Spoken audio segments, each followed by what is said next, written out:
여러분, 안녕하십니까? 도쿄 특파원 30년의 기록을 오늘 풉니다. 제가 처음 나리타 공항에 내렸던 1990년대 초반, 도쿄의 공기는 달랐습니다. 그곳엔 압도적인 부의 냄새가 났습니다. 거리는 활력이 넘쳤고, 사람들의 표정엔 아시아 1등 시민이라는 여유가 흘러넘쳤습니다. 당시 우리 한국 기자가 명함을 내밀면 그들은 겉으로는 친절했지만 눈빛에는 묘한 동정과 우월감이 서려 있었습니다. 한국에서 오셨군요. 열심히 하시네요. 딱 그 정도의 온도였죠. 하지만 2025년 오늘 도쿄의 공기는 완전히 바뀌었습니다. 긴자거리의 명품 매장 앞에는 중국인과 한국인 관광객이 줄을 서 있고 일본인 점원은 허리를 숙입니다. 일본 서점의 가장 눈에 띄는 매대에는 한국 배우기, 한국의 미래, 그리고 혐한 서적이 뒤섞여 있습니다. 이것은 무엇을 의미할까요? 무관심보다 무서운 것이 바로 애증입니다. 오늘 저는 지난 30년간 일본이라는 거대한 배가 어떻게 침몰해왔는지, 그리고 그들이 바라보는 대한민국이라는 배가 어떻게 수직 상승했는지를 적나라하게 증언하려 합니다. 이 이야기는 단순한 국뽕이 아닙니다. 이것은 일본의 엘리트, 서민, 그리고 청년들이 털어놓은 대한민국에 대한 두려움과 동경의 고백서입니다. 첫째, 편의점 도시락의 굴욕, 가성비의 역전이 불러온 충격. 첫 번째 이야기는 아주 사소한 곳에서 시작합니다. 바로 편의점입니다. 90년대 일본 편의점은 한국인에게 신세계였습니다. 삼각김밥에 바삭한 김, 롤케이크에 부드러운 크림. 우리는 일본 편의점에 가면 역시 선진국은 다르다며 감탄했습니다. 그런데 최근 도쿄 신주쿠의 한 편의점에서 제가 목격한 장면은 충격 그 자체였습니다. 점심시간, 넥타이를 맨 30대 일본 셀러리맨이 도시락 코너 앞에 서 있었습니다. 그의 손에는 500엔, 우리 돈으로 약 4,500원짜리 동전이 들려 있었죠. 그는 한참을 망설이다가 가장 싼 도시락을 집어들었습니다. 그리고 옆에 있던 동료에게 이렇게 말하더군요. 다나카상, 유튜브에서 한국 편의점 도시락 봤어? 반찬이 12개더라. 거긴 5,000원이면 왕처럼 먹던데? 우리 편의점은 왜 갈수록 내용물이 줄어드는 걸까? 여러분, 이것이 지금 일본 서민 경제의 현주소입니다. 일본 SNS에서는 스텔스 가격 인상이라는 말이 유행합니다. 가격은 그대로인데 도시락 용기 바닥을 높여서 양을 줄이는 꼼수죠. 반면 한국은 어떻습니까? 해자 도시락 열풍이 불고 편의점이 맛집이 되었습니다. 일본인들이 한국 여행을 와서 가장 놀라는 것이 무엇인지 아십니까? 바로 식당의 밑반찬입니다. 이걸 다 공짜로 준다고요? 리필도 된다고요? 그들은 한국의 풍요로움에 압도당합니다. 과거 우리가 일본을 보며 느꼈던 그 부러움이 이제는 고스란히 그들의 몫이 되었습니다. 싸고 좋은 일본은 옛말입니다. 이제 일본은 가난해서 싼 나라가 되어가고 있습니다. 이 역전된 현실이 일본인들에게 주는 심리적 박탈감은 상상 이상입니다. 둘째, 부장님, 한국으로 가시죠. 월급 봉투의 대역전극.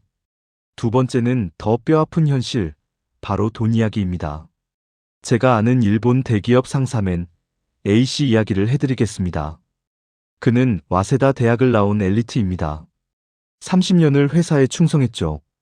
어느 날 저와 술잔을 기울이다가 그가 씁쓸하게 웃으며 물었습니다. 김 기자, 솔직히 말해주게. 한국 대기업 신입사원 연봉이 정말 5천만 원이 넘나?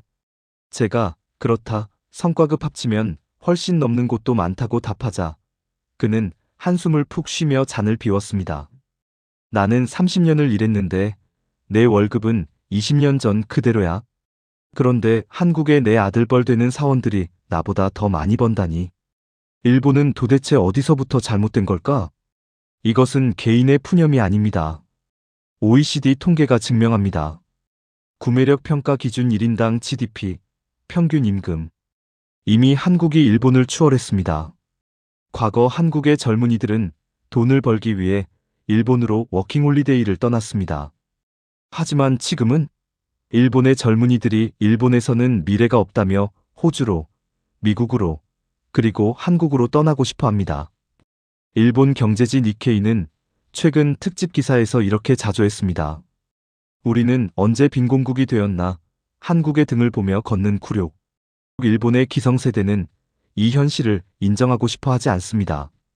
하지만 월급 통장을 볼 때마다 그들은 뼈저리게 느낍니다.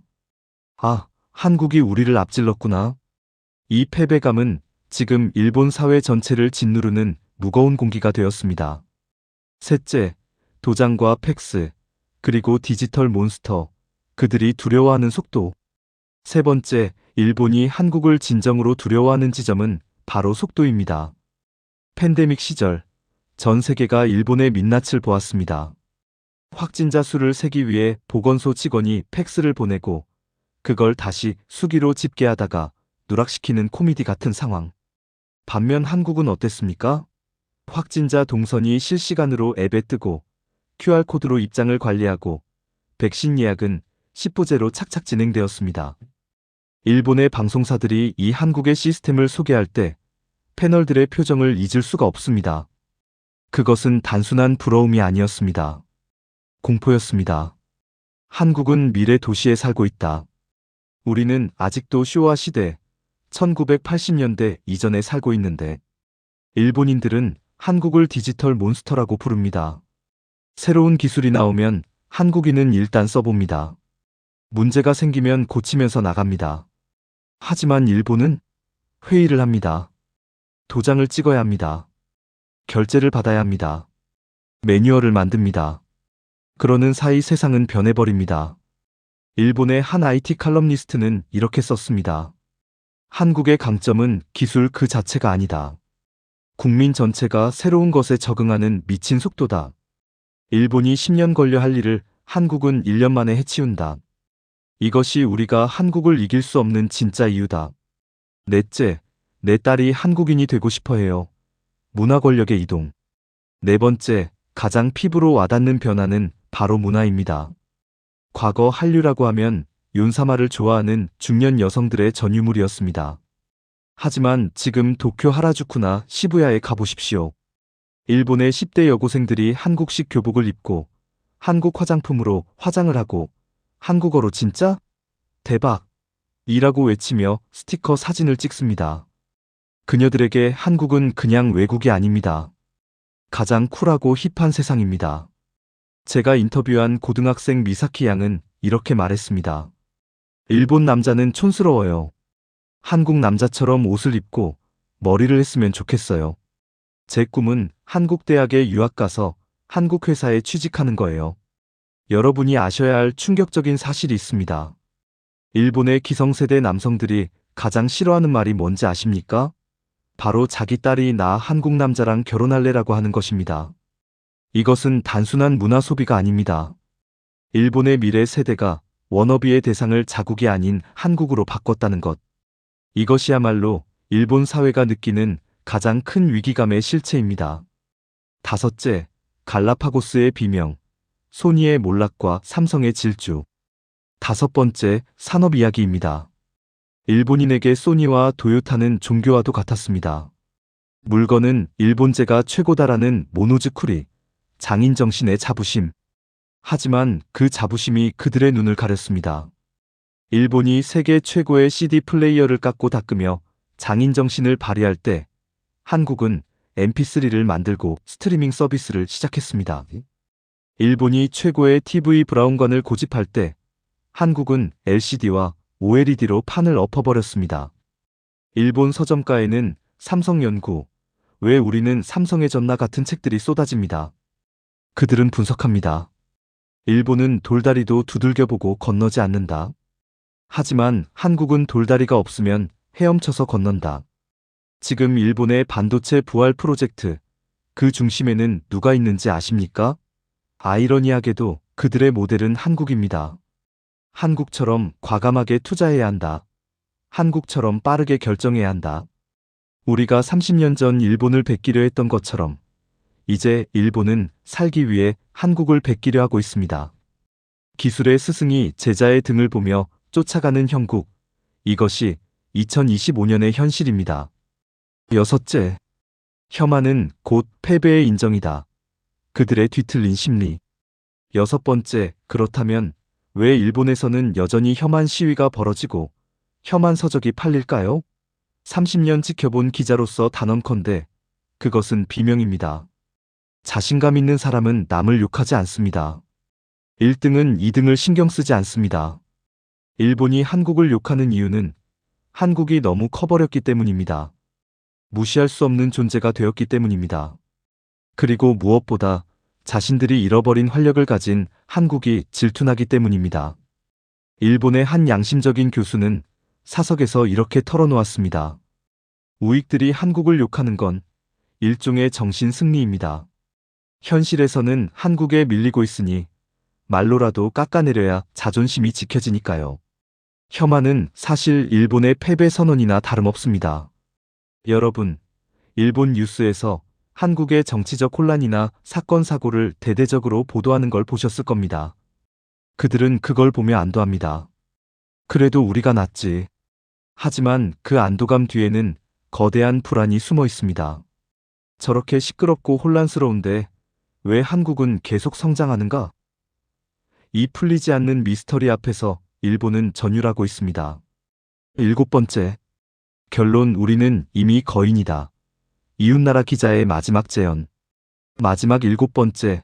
제가 여러분께 꼭 드리고 싶은 말씀입니다. 저는 30년간 일본이라는 거울을 통해 대한민국을 봤습니다. 우리는 늘 우리 자신에게 가혹했습니다. 헬조선이다, 망했다, 작은 나라다라며 자조했죠. 하지만 밖에서 본 대한민국은 결코 작지 않습니다. 일본은 우리를 다이내믹 코리아라고 부르며 경외합니다. 우리의 촛불 시위를 보며 국민이 살아있는 나라라고 부러워합니다. 우리의 K 콘텐츠를 보며 세계의 문화를 주도하는 나라라고 동경합니다. 일본의 시선은 무시, 놀라움, 경쟁심을 거쳐 이제 두려움과 존중의 단계로 진입했습니다. 우리는 더 이상 일본을 이기려고 애쓸 필요가 없습니다. 수치적으로, 심리적으로 이미 많은 부분에서 이겼기 때문입니다. 이제 우리는 일본과 비교하며 일희일비할 단계가 아닙니다. 일본이 우리를 어떻게 보든 상관없습니다. 우리는 우리가 만든 길을 가면 됩니다. 그들이 우리를 보며 배우든, 질투하든, 두려워하든, 그것은 그들의 몫입니다. 30년 전, 도쿄의 화려한 네온사인 아래서 기죽었던 한국인 청년 기자는 이제 없습니다. 대신 저는 오늘 도쿄의 쇠락해가는 거리 한복판에서 당당하게 빛나는 대한민국의 위상을 목격하며 펜을 듭니다. 여러분, 자부심을 가지십시오. 우리는 우리가 생각하는 것보다 훨씬 더 강하고 빠르고 매력적인 나라의 국민입니다. 일본이 30년 걸려 깨달은 이 사실을 정작 우리만 모르고 있어서야 되겠습니까? 대한민국 국민임을 당당하게 느끼며 살아가십시오. 끝까지 시청해주셔서 감사합니다. 좋아요와 구독은 다음 영상을 만드는데 큰 힘이 됩니다. 여러분들의 미래의 안목을 응원합니다.